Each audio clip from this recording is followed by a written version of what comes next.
Bom dia, boa tarde, boa noite, bonjour, bonsoir. Soyez le bienvenu à notre projet 19-29, c'est-à-dire à 19h29. Aujourd'hui, on va commencer une nouvelle présentation dans le cadre du projet 19-29 qui s'appelle Elise répond ou Elisa répond si vous voulez.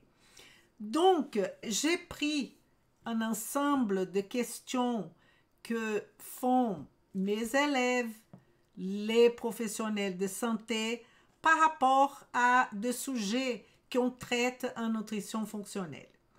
Mon objectif n'est rien d'autre que vous donner le maximum de connaissances pour que vous puissiez vraiment devenir un professionnel de santé diamant, comme j'ai dit à chaque fois.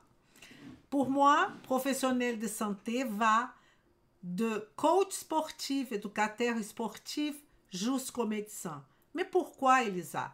Tout simplement parce que je considère que les personnes qui s'occupent d'une façon ou d'une autre de la santé de notre population sont considérées comme professionnels de santé. Alors, pour cela, je voudrais vous dire, dans les commentaires, vous pouvez déjà poser vos questions. Et là, je serai ravie de préparer une autre fois un autre Elise répond. J'ai décidé de ne pas mettre les gens à feu et de ne pas dire « Ah, c'est Marie qui m'a posé cette question. C'est je ne sais pas qui m'a posé cette question. » Parce que je vais vous laisser la liberté de poser les questions. Et l'objectif, c'est que ces questions soient partagées pour nous tous. La seule chose que je vais dire, c'est ce type de questions va, par exemple, aujourd'hui, la question vient d'une naturopathe. La prochaine fois, que je ne sais pas si c'est la semaine prochaine, parce que je vais varier de format. Et vous allez me dire qu'est-ce que vous préférez à la fin, plus tard. Ou on peut varier toujours. Moi, j'aime bien varier.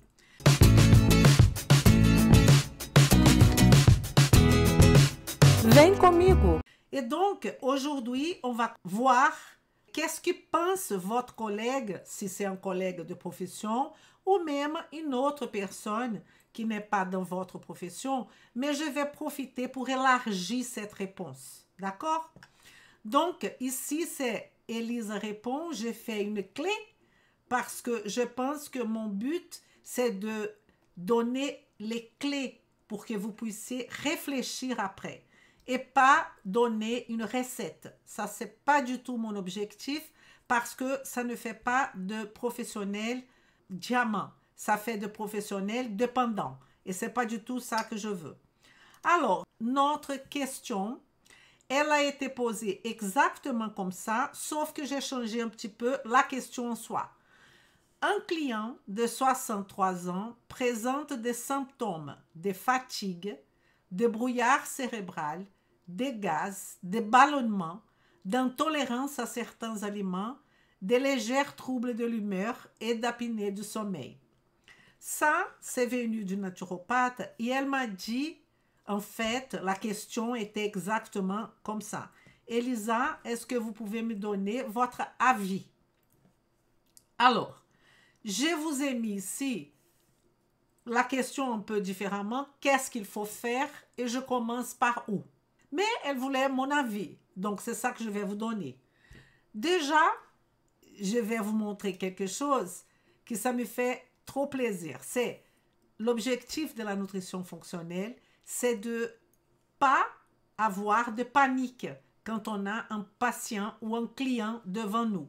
L'objectif, c'est d'amener avec sûreté, avec connaissance, jusqu'au bout de la démarche pour que ce patient va effectivement trouver la solution pour sa santé. Je vais au-delà de la solution pour son problème. Parce que c'est ça notre objectif. Et donc, ne panique pas quand on voit une personne, et là, il n'y a pas beaucoup de symptômes et de signes, mais parfois, on a une liste comme ça. Donc, la question est, je commence par où? Qu'est-ce qu'il faut faire? Malheureusement, cette naturopathe, elle m'a demandé quelque chose qui c'est presque impossible comment je vais donner un avis sur quelque chose que je ne connais pas beaucoup, n'est-ce pas? Les dossiers, la personne. Mais je voudrais dire que malheureusement, je n'ai pas une boule de cristal. Donc, une personne, je sais que c'est un homme, qu'il a 63 ans, qu'il est fatigué, qu'il a des brouillards cérébrales, il a de gaz, il a de ballonnement, il a d'intolérance à certains aliments, de troubles de l'humeur, d'apnée du sommeil. Il a tout ça et je ne sais pas, je ne sais vraiment pas. Parce que je vais vous montrer, quand vous avez des choses comme ça, c'est intéressant que vous n'aurez pas affronté ce type de problème dans la première consultation. Ah oui, Elisa, eh oui, je vais vous montrer pourquoi. Pourquoi vous n'aurez pas ce type de problème dans la première consultation? Parce que comme on n'a pas de boule de cristal, on ne peut pas dire « Ah, vous avez ce problème-là ». La question, alors, va devenir de savoir qu'est-ce qu'on fait. La première chose que je fais, moi, Elisa, c'est quand le patient prend rendez-vous avec moi, je vais l'envoyer un questionnaire en nutrition fonctionnelle. Et ça veut dire que toutes ces informations-là sont des informations que j'appelle légères, sont des informations que j'aurai dans les questionnaires. Je saurai tout ça, qu'il a 63 ans, je saurai même beaucoup plus que ça. Comme ça, vous pouvez vous préparer, vous pouvez réfléchir à quoi vous allez affronter dans la première consultation. Donc, les QINF sera la première chose. Quand ce client ou ce patient va venir dans notre cabinet ou pas, parfois, ça peut être par Skype, par Internet, en fait, WhatsApp ou n'importe, on va aussi avoir la possibilité de faire notre première consultation, qui est la constitution de la ligne du temps du patient, qu'on appelle la timeline. Et je vais vous expliquer après où je vais mettre ce monsieur dans cette notion. Mais les choses que j'aurais fait, les QINF, la timeline, et une fois après la première consultation, je vais mettre ce monsieur dans la matrice de la nutrition fonctionnelle. Il peut être devant moi ou pas. Plus vous avez de l'expérience, plus vous pouvez mettre ce patient dans la matrice tout de suite, devant le patient. Moins vous avez d'expérience, et quand je parle d'expérience, ce n'est pas l'expérience en tant que médecin, mais expérience en tant que quelqu'un qui est en train d'utiliser pour son raisonnement la nutrition fonctionnelle. C'est ça que je veux dire. Les diagnostics nutritionnels. Les diagnostics nutritionnels, c'est le but du jeu. Donc, ce qu'on va faire est, numéro 1, c'est chercher les causes qui expliquent le tableau clinique de ce client ou de ce patient. J'ai dit client parce que c'est un naturopathe. On va analyser tout ça dans la matrice de la nutrition fonctionnelle. Et troisièmement, on va donner une solution. Mais vous regardez la condition de ce patient, fatigue, brouillard cérébral, gaz, tout ça sont des signes et symptômes qui sont l'expression du mal-être, de compromettement biochimique de ce monsieur. Donc, on ne veut pas régler son problème de fatigue, comme ça, du gaz, du ballonnement. Non, on veut amener à lui la vitalité positive, la santé. Et c'est ça notre grand objectif. Ici, j'ai une matrice où je vais vous expliquer que à partir du QINF et à partir de la timeline, voyez qu'est-ce que j'ai là-haut. Ici, je vous ai mis une répétition de la situation. 63 ans, symptômes de fatigue, je fais que répéter. Brouillard cérébral, gaz, intolérance, légers troubles de l'humeur et apnée du sommeil. Très bien. Alors, on va petit à petit construire notre raisonnement pour que vous puissiez bien comprendre la situation. Donc, la première chose, c'est ce monsieur-là, c'est un monsieur, c'est un homme. C'est important, ça, extrêmement important. Parce que si vous travaillez avec les femmes, la condition de la femme, enfant, adolescente, préménopausée, ménopausée, est très complexe. Ici, on a une situation, quand ce sont des hommes, moins complexe en termes de hormones, par exemple.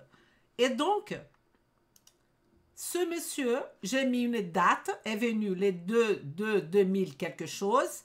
Il a 63 ans, donc important, parce que 63 ans, je vais penser déjà qu'il est en train de rentrer dans la phase de vieillissement. Et quand je pense à vieillissement, je pense à stress oxydatif immédiatement. Et je n'ai pas des informations que ma chère élève naturopathe m'a pas données. Je ne connais pas sa taille, je ne connais pas son poids, je ne sais pas son IMC et le plus important, je ne connais pas son tour de taille. Vous savez que cela sont des éléments fondamentaux parce que le tour de taille, déjà, je peux avoir une notion si on aura la présence probable d'un syndrome métabolique ou pas. Si ce patient est en surpoids, si ce patient est même obèse, parce que surpoids, obésité, ça peut donner comme déjà dans notre raisonnement qu'il doit être inflammé, n'est-ce pas? Beaucoup de cytokines inflammatoires, peut-être des problèmes cardiovasculaires, je n'en sais rien. Mais on va continuer ce raisonnement et vous allez voir qu'il est très intéressant. Objectif. Elle n'a pas exprimé non plus quelle est l'attente de ce patient. Qu'est-ce qu'il attend de cette naturopathe? Parce qu'on sait tout ce qu'il ressent, mais il n'y a pas une attente, un objectif concret. Ah, Elisa, le patient m'a pas dit. Eh oui, mais on fait cette première abord qu'on appelle timeline avec le client exactement pour tirer de lui qu'est-ce que c'est la vraie raison qu'il est allé chercher de l'aide. Et donc, on n'a pas encore l'objectif de ce monsieur. Et la vigilance. La vigilance, elle sera par rapport aux antécédents de ce patient. Je ne sais pas. Est-ce que ce patient a une maladie déjà étiquetée? Je ne sais pas. Donc, il faut être vigilant. Quels sont les antécédents familiales de ce monsieur? Je ne sais pas. Tout le monde dans la famille est obèse. Il y a son père qui est décédé à 40 ans de problèmes cardiovasculaires. Il y a la mère qui a eu un cancer. Il y a son frère qui a un problème de hyperthyroïdie. Enfin, il faut bien construire l'image qu'on appelle la matrice de la nutrition fonctionnelle. Il faut bien construire. Parce que sinon, vous n'allez pas du tout proposer une solution à votre client ou à votre patient. Alors, une fois que j'ai fait ça, je vais aller aux antécédents de mon patient, comme je vous ai dit. Qu'est-ce que sont les antécédents? Et là, je voudrais aller plus large pour vous rappeler que les patients, il faut savoir poser des questions vis-à-vis des antécédents du patient. Parmi les antécédents du patient, il y a quelque chose que normalement on ne demande pas beaucoup ou quand on demande, on ne sait pas pourquoi on demande. Est-ce que ce patient est né par voie basse ou par césarienne? Pourquoi, Elisa, vous demandez ça? Parce que on sait aujourd'hui qu'on va construire notre microbiote sain. Il y a des facteurs là, hein? Si le bébé a passé par la voie basse et par la césarienne, on va perdre cette opportunité. Ça veut dire qu'il y aura une fragilité du microbiote. Après, est-ce qu'il a été allaité? Oui ou non? Jusqu'à quel âge? Pourquoi, Elisa? Parce que la construction d'une personne en termes de microbiote, elle se stabilise à partir de 3 ans. Je ne veux pas dire qu'on ne peut pas améliorer ça après, mais le gros de la chose, c'est jusqu'à 3 ans. Et donc, c'est important qu'on sache tout ça pour voir si ça a été acquis après vis-à-vis de son mode de vie ou il a commencé déjà sa vie avec une fragilité au niveau intestinal. Et vous avez bien remarqué qu'il me parle de gaz, de ballonnement et d'intolérance à certains aliments, n'est-ce pas?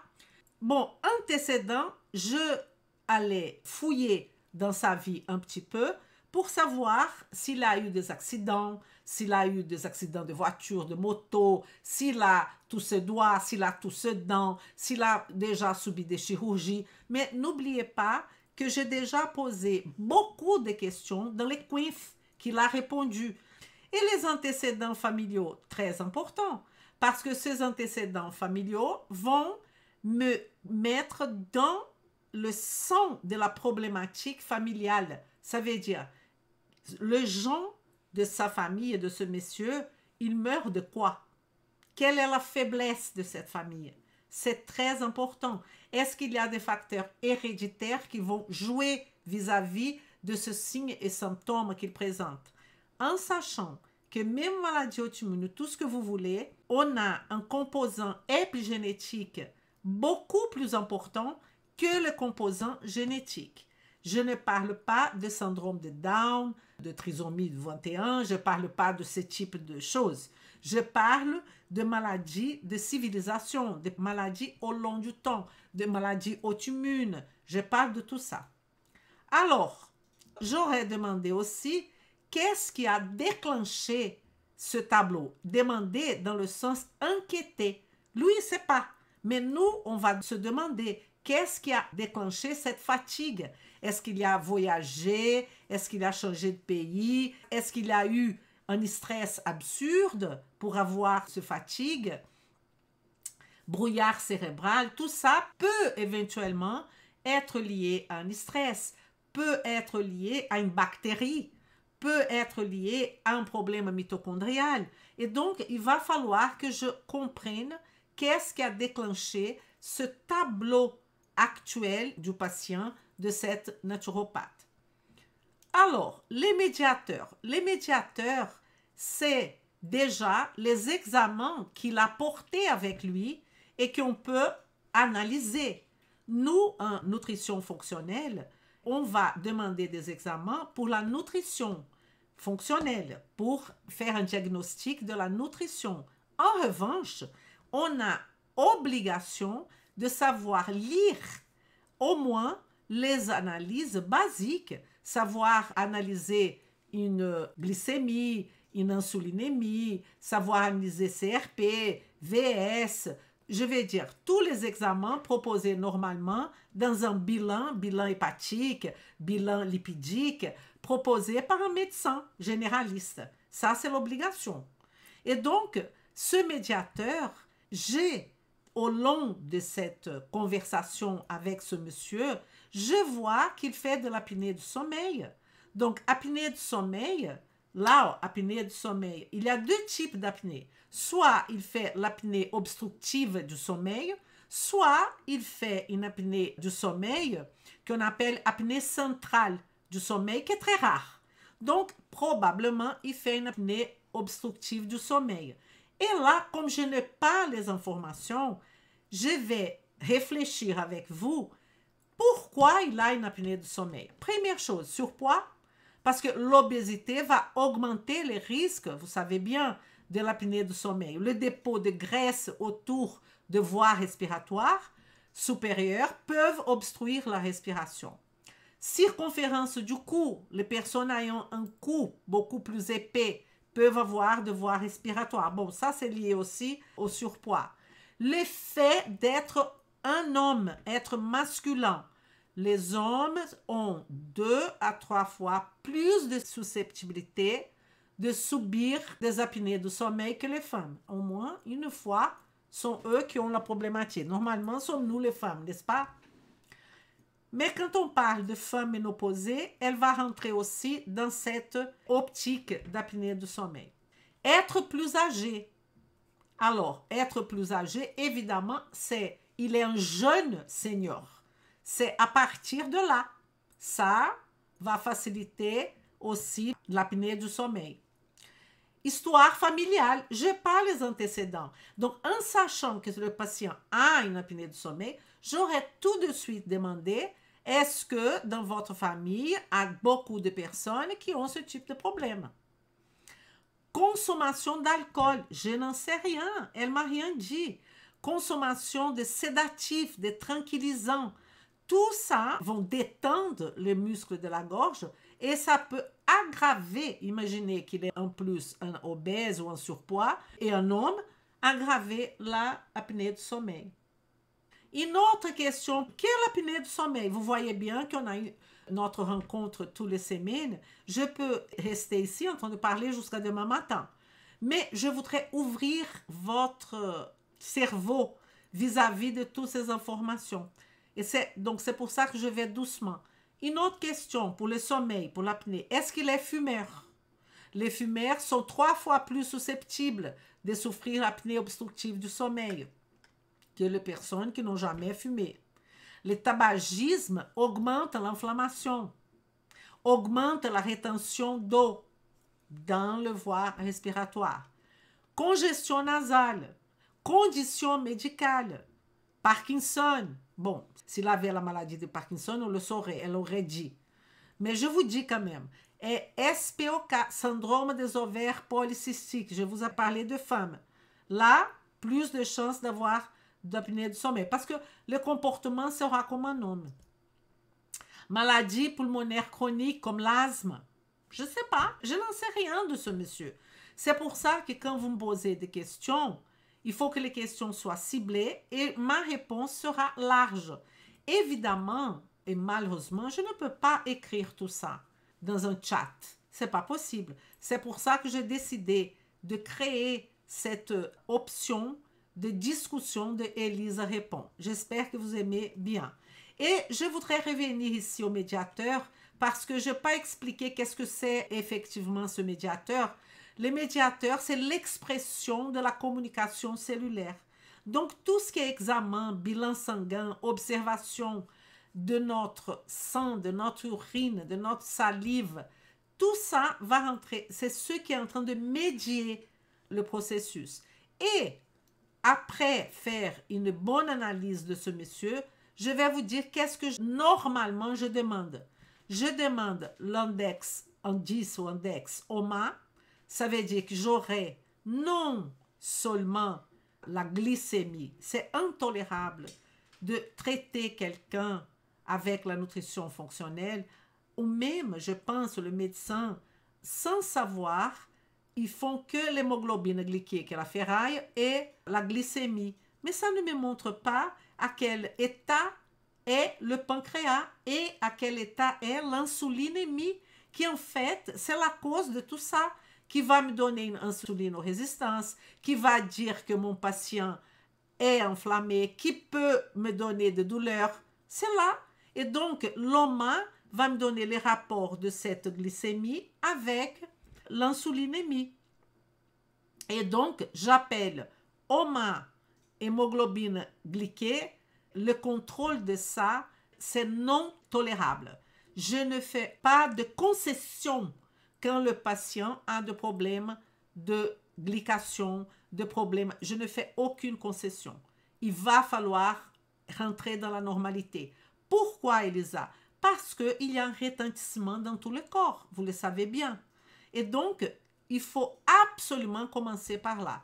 La vitamine D, la B12, la B9 et la ferritine. La B12, la B9 et la ferritine, j'appelle les 3 mousquetaires parce que ça va rentrer des phénomènes de méthylation, ça va rentrer des phénomènes de mitochondrial, de énergie, de hormonal, de anémie, de tout ce que vous voulez. Et donc, je trouve essentiel de connaître vitamine D, vitamine B9, B12, ferritine, index OMA, hémoglobine glyquée, à la base. J'ai mis en rouge ce que la naturopathe m'a informé. Elle m'a informé apnée du sommeil et je viens de vous donner toutes les causes de l'apnée du sommeil. Donc, quel avis je peux avoir à propos de ce patient? Aucun. Mais je peux faire de réflexion. Et c'est ça que je trouve hyper intéressant de partager avec vous. C'est comment je réfléchis. Passons maintenant à l'activité physique. L'activité physique de ce patient, vous connaissez? Moi, je ne connais rien du tout. Est-ce qu'il est sédentaire? S'il est sédentaire, oh mon Dieu, sédentaire avec apnée du sommeil, manque d'oxygénation, donc vous voyez bien qu'il va falloir faire la matrice de la nutrition fonctionnelle. Parlons maintenant de l'importance majeure de pourquoi on est là, qui est le facteur nutrition et hydratation. Je ne sais pas si vous avez remarqué que ça vient une ligne dessous quand je suis en train de parler du sujet. Vous voyez? Ça sera souligné là. Donc, nutrition et hydratation. L'alimentation est la base. É la base. 70 tonnes jusqu'à 70 ans.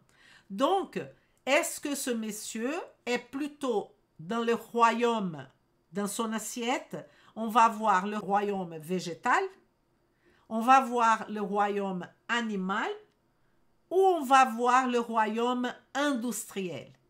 Quelle est la quantité de polyphénol, de fibres? Parce que vous voyez là, nous avons du gaz et du ballonnement et des intolérances. Je vais faire un commentaire profond sur ça quand on va arriver au nœud.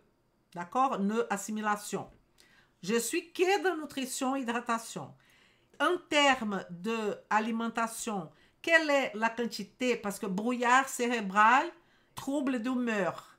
On peut penser qu'il y a de la tyrosine, il y a du tryptophane, il y a suffisamment de sérotonine pour le cerveau, et le cerveau est en train de fabriquer la dopamine.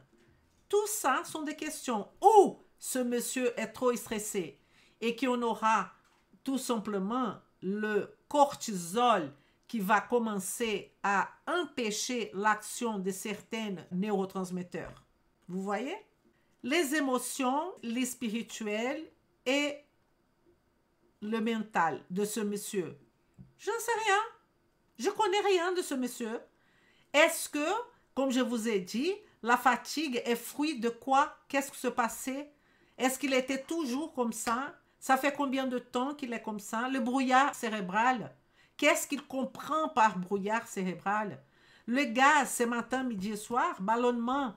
Tout ça, il va falloir prendre en compte. Mais s'il y a du gaz et de ballonnement, on peut dire qu'il y a de la dysbiose. Vous n'allez pas penser plus que ça pour l'instant. Il y a de la dysbiose. D'où vient cette dysbiose? C'est la question qu'on va se poser. L'hydratation, je voudrais revenir, je ne sais pas si je parlais, l'eau pour ce monsieur, normalement pour un homme, on a besoin minimum de 35 ml par kilo, mais je ne sais pas combien il pèse. 35 ml, ça fait entre 2,5 à 3 litres par jour. Et de l'eau. Et je voudrais éclaircir une chose, comme on parle tout ensemble, c'est que les personnes qui font de l'activité physique, quand elles sont dans la salle de sport, elles vont boire de l'eau. On est d'accord? Ça ne compte pas parce qu'on est en train d'hydrater le corps par rapport à la perte immédiate. Et donc, ça va perdre encore avec la sueur et tout ça. Donc, quand on dit rapport eau, c'est l'eau, et je ne parle pas de jus, je ne parle pas de tisane, je parle de l'eau, c'est hors moment de l'activité physique, musculation et d'autres, quand il y a beaucoup d'efforts physiques, évidemment. Donc, les émotions, les mentales de ce monsieur, je ne connais pas. Est-ce qu'il est plutôt stressé? Est-ce qu'il n'est pas stressé? Spirituel, quel est le propos de sa vie? Et là, ça va revenir à cet objectif-là de pourquoi il est devant nous.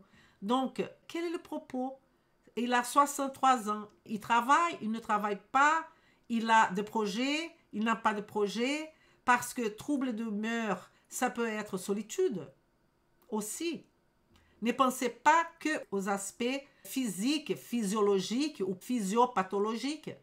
Il y a tout un aspect psychique qui rentre, mais l'aspect psychique n'explique pas tout, ça c'est clair. Et on ne va pas non plus dire au patient, c'est dans votre tête. Ce n'est pas ça que je suis en train de vous dire. Quel est son rapport avec sa famille? Quel est son rapport avec la nature? Est-ce que ce monsieur met son pied par terre de temps en temps? Est-ce qu'il travaille? Est-ce qu'il ne travaille pas? Quel est le rapport avec tout ça? Vous voyez que c'est beaucoup plus complexe, beaucoup plus compliqué la démarche de donner une solution à la vie de quelqu'un qui ne va pas, que tout simplement traite la fatigue, traite le brouillard, vous n'allez pas arriver. Tout va revenir. Nous arrivons maintenant au nœud que je considère le nœud presque principal, parce que ce nœud est la porte d'entrée. Il me présente du gaz, du ballonnement, des intolérances à certains aliments. Bon. Et j'ai mis là aussi, je répétais, les troubles de l'humeur.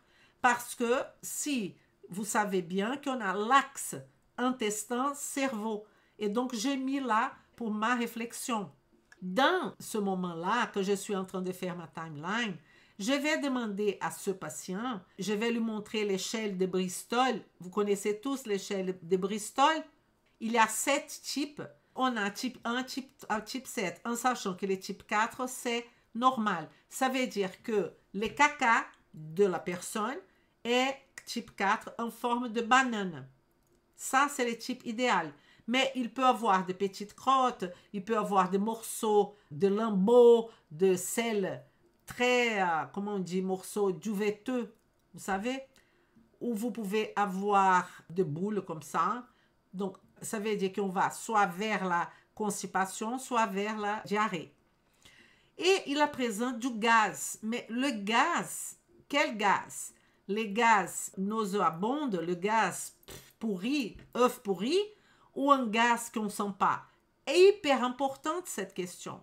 Donc, quand on va dans les nœuds assimilation, je vous invite à venir connaître ce qu'on appelle la cartographie du nœud assimilation que la médecine fonctionnelle appelle digging.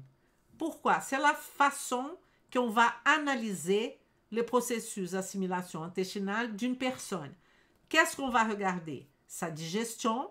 Dans digestion, on regarde, et je parle là du monsieur, est-ce qu'il a une bonne mastication?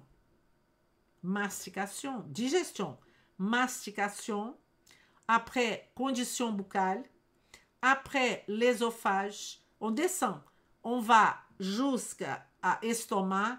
Est-ce qu'il y a de l'hypochloridrie? Est-ce qu'il prend des médicaments type IPP ou pas?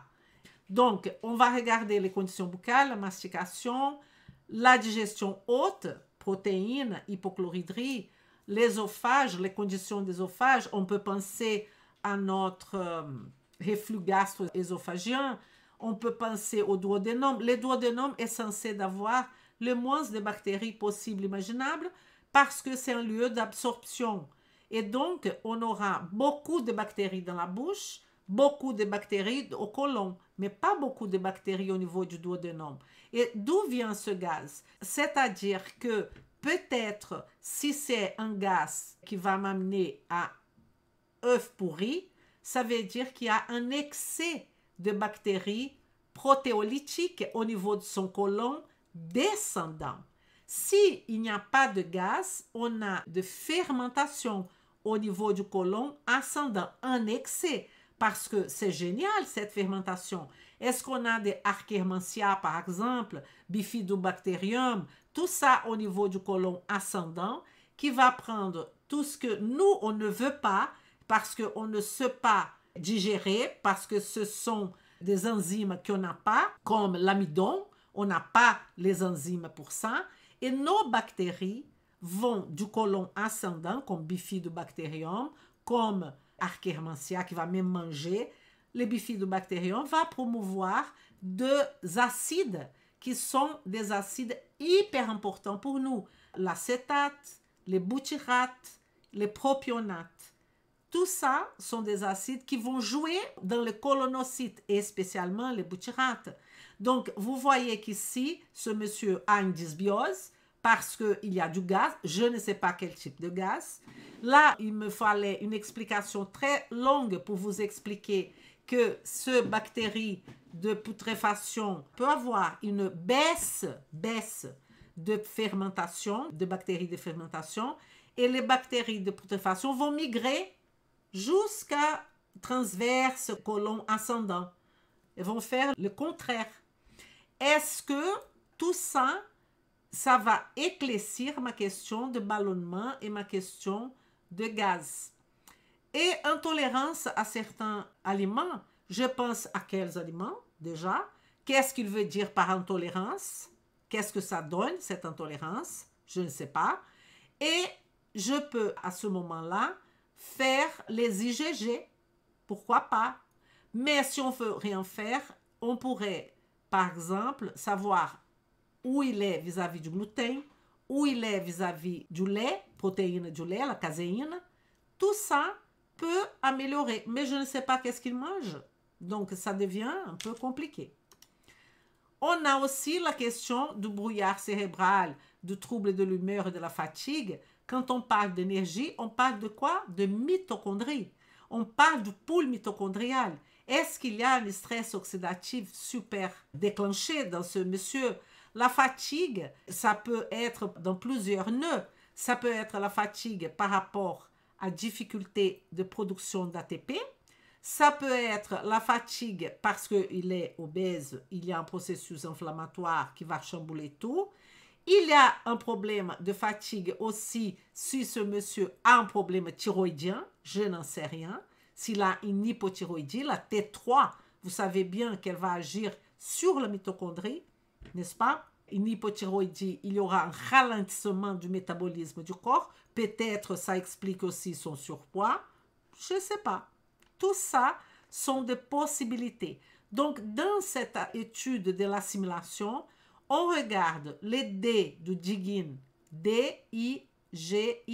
Diggin, c'est comme on raisonne en termes d'intestin. Digestion, qui va inclure assimilation et élimination, la perméabilité intestinale. Là, il y a des intolérances alimentaires, ce qui me fait penser à l'intolérance intestinale. G, c'est le microbiote, l'état de son microbiote. I, c'est l'inflammation. Est-ce qu'il y a présence de l'inflammation? Dysbiose, système immunitaire. Et N, qui est l'axe cerveau-intestin, où on va toucher, évidemment, la question du stress. Donc, tous ces nœuds sont touchés pour ce qu'a dit la naturopathe. On n'a pas touché, parce qu'elle ne m'a pas raconté, qu'est-ce qui se passe en termes d'intégrité structurelle, qui est l'intégrité de membrane. Membrane de tout ce qui est des organites qui ont des membranes. La question musculaire, la question articulaire va rentrer dans l'intégrité structurelle. Les transports, c'est exactement les tuyaux. Donc, c'est le système cardiovasculaire qu'on va voir les artères, les veines et le système lymphatique. Et une chose qu'elle n'a pas touchée, que c'est la biotransformation, qui on a besoin de savoir où habite ce monsieur. Qu'est-ce qu'il mange? Est-ce qu'il utilise beaucoup de pesticides? Est-ce qu'il a eu dans son antécédent familial beaucoup de pesticides? Donc, si vous me dites, Elisa, j'ai un patient, il a 60 et quelques années, il a du ballonnement, il a des problèmes respiratoires, il a apnée du sommeil, il a des problèmes d'intolérance, il a du gaz, il a du ballonnement, il a tout ça, qu'est-ce qu'il faut faire? Il faut déjà faire les questionnaires QINF. Deuxièmement, la timeline, première consultation. Troisièmement, mettre ce patient dans la matrice. Et quatrième, diagnostic nutritionnel. Et là, si vraiment il y a un problème avec ce patient, en termes de solution au niveau intestinal, on peut demander biologie du microbiote. Il y a cropoculture, il y a métabolite urinaire, il y a biologie de la digestion, comme fécalogramme, comme métabolite urinaire aussi, acide gras. On peut mesurer son assimilation, vitamine A, D, E, K, fer, B12, B9, les intolérances. On peut regarder s'il y a un problème d'intolérance au lactose. Est-ce qu'on a besoin d'utiliser FODMAPs pour lui? Est-ce que le fer, la B12, la méthylation, tout va bien? Et la biologie de la barrière intestinale, qu'on sait bien qu'on peut regarder les fonctionnements de cette barrière au travers, par exemple, de FUT2. On peut savoir. FUT2 qui est une altération du génome de ce patient que peut-être il est trop excréteur ou pas suffisamment excréteur de FUT2. La santé de la muqueuse, on peut regarder les zinc, on peut regarder les butyrates au niveau de colocytes et zonuline et aussi LBP. Donc tout ça vient pour un niveau plus développé en termes de professionnels de santé, mais vous pourriez déjà, en travaillant la base de la matrice de la nutrition fonctionnelle, activité physique, nutrition, hydratation, vous allez déjà apporter énormément de choses. Mais vous ne pouvez pas donner une solution à qui que ce soit si vous n'avez pas l'historique. Qui est cette personne? Pourquoi elle est devant vous? Donc, travaillez cette base-là qui est la base fondamentale de cette matrice, le sommeil, l'activité physique, nutrition, tout ça, vous aurez déjà aidé énormément. Mais comme je vous ai dit, vous ne pouvez pas. Et là, j'ai mis, vous voyez cette photo, il y a le patient de la naturopathe qui est avec les yeux fermés. Pourquoi? Parce qu'il n'a pas conscience de tout ça. C'est la naturopathe qui est là derrière, qui normalement je mets à côté, main dans la main, pour solutionner la problématique de ce monsieur. Mais il faut qu'il comprenne que ce n'est pas en train de prendre un médicament ou de prendre un nutriment à la pharmacie, un nutriment, une supplémentation. Il va à la pharmacie, il achète du magnésium tout simplement. Vous pensez vraiment que ça va régler ces symptômes de fatigue, brouillard cérébral, le gaz, le ballonnement, ou qu'il va à la pharmacie, il demande quelque chose pour la fatigue, quelque chose. Le problème est beaucoup plus profond, c'est comme un iceberg. Ce que vous voyez de l'iceberg, c'est la fatigue, le brouillard, le gaz, le ballonnement, tout ça. Mais ce qui nous intéresse, c'est ce qu'on ne voit pas. Et c'est pour ça qu'on vous demande de connaître, et je vous demande, je vous invite fortement de connaître la nutrition fonctionnelle. Et pour ceux qui sont médecins, c'est la médecine fonctionnelle. Si on n'est pas médecin, a-t-on le droit de pratiquer la nutrition fonctionnelle? Mais évidemment. Pourquoi? Parce que la nutrition fonctionnelle est le sommeil, est l'activité physique, est la nutrition, est l'hydratation, est les émotions. Mais vous ne donnez rien du tout en termes de médicaments. Et vous n'enlevez aucun médicament. Vous êtes totalement dans la possibilité de aider et de montrer à quelqu'un comment arriver à une vie complètement saine, complètement heureuse, avec beaucoup de bonheur, parce que le bonheur n'existe pas sans santé, sans être médecin. Mais vous pouvez me demander, mais Elisa, et la médecine fonctionnelle? Ça, c'est différent. Donc, on va mettre une notion que vous allez comprendre. Nous avons, première, le patient avec ses symptômes, son mal-être, tout ça. Après, vous pouvez mettre tous les professionnels qui ne peuvent pas ou qui ne doivent même pas prescrire de médicaments. Et après, il y a le médecin. Ce médecin sont capables de travailler tous les étages jusqu'au moment que lui, le médecin, va dire, même monsieur, dans votre cas, en étant un processus chronique, on a besoin de médicaments. Et c'est normal. Et il n'y a pas de problème. Sauf que un médecin qui est fonctionnel, qu'il y en a beaucoup dans le monde, beaucoup aux États-Unis, beaucoup au Brésil, beaucoup partout, pas beaucoup en Europe, mais ça commence en Angleterre, par exemple, où AFM est aussi installé avec une chaîne. Le médecin fonctionnel, par exemple, je peux vous donner un exemple, psoriasis.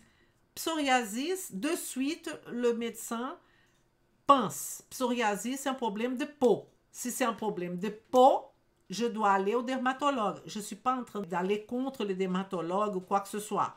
Ce que je suis en train de vous dire, c'est que le psoriasis, parfois, n'est pas un problème de peau. C'est une maladie auto-immune, qui c'est une expression, parfois et beaucoup de fois, de quelque chose qui ne va pas au niveau de son intestin de cette personne, de l'assimilation de cette personne, de l'hyperméabilité intestinale de cette personne.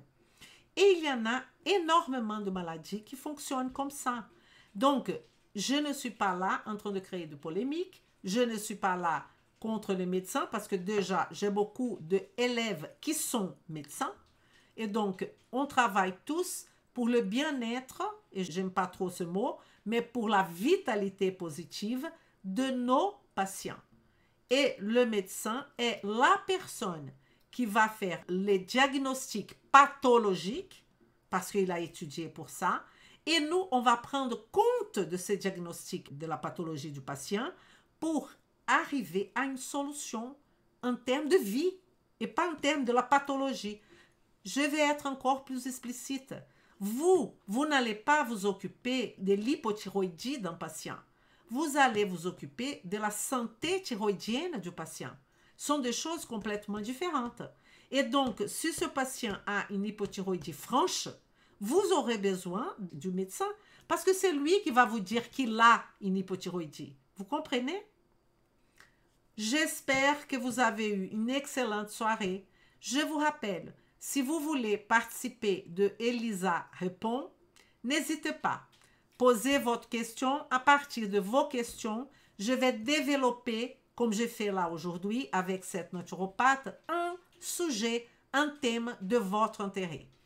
Je vous attends 19-29 jeudi. Est-ce que vous avez donné mon like?